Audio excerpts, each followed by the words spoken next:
Hey, this is John Martinez with Midwest Revenue Group. For about 5 or 6 years now, I've been helping real estate investors replace themselves within their businesses. While all the investors we work with are really successful, they're still usually the main bottleneck in their business. As they start growing, they try to replace themselves and they hire a salesperson or a sales team. And then they spend tons of time and energy training up that salesperson. They show them everything they do, everything they say, they go on sales calls with them, they start giving leads to them to work. What unfortunately typically happens is that salesperson doesn't work out. When the salesperson doesn't work out, it means that all of the time and energy that the investor spent to train them was wasted, and that is super frustrating. That also means that the leads the new salesperson was working, those are now wasted. This cycle usually repeats itself over and over again, and after an investor goes through this a few times, they just feel completely stuck, like their business can't grow anymore, and they feel like no matter what they do, they're just never going to get to that next level. But here's the deal. That's never going to ever get any better unless an investor learns to replace themselves. It's hard, it's difficult, it can be frustrating, but if an investor never replaces themselves, it's never ever gonna get any better. Even though investors try this all the time and fail, we all know that it's possible because we all probably know people who have replaced themselves. So this actually reminds me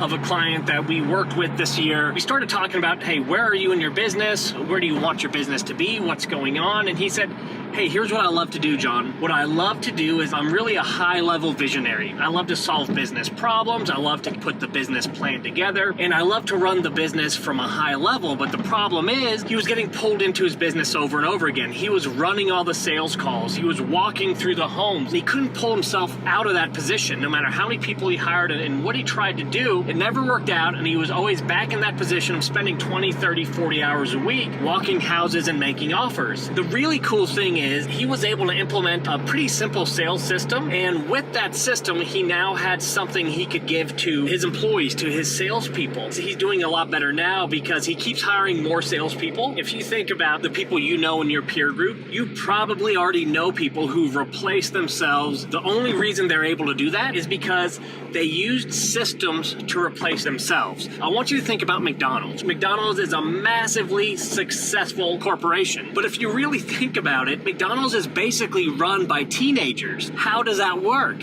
How does 17-year-olds drive this multi-billion-dollar business? And the answer you already know is systems. McDonald's systems are all in place, and as long as everyone follows these simple systems, the business continues to thrive and grow. Here's what you can do today. Just start documenting what you're already doing successfully. Whenever you have a successful sales call, write down exactly what happened. What did you talk about? What was the process? How long did it take? So after you do this for a little while, what I want you to do is just simplify it. Write down the 3, 4, or 5 steps it took you to do this deal, and then you'll have the beginnings of what is just your simple sales process. And once you have that simple sales process, you now have a system that you can use to start scaling your business, removing yourself, and removing that bottleneck from your business. I hope you enjoyed this video as much as I enjoyed making it for you. If you found some value in this, feel free to share it with others. This is John Martinez with Midwest Revenue Group.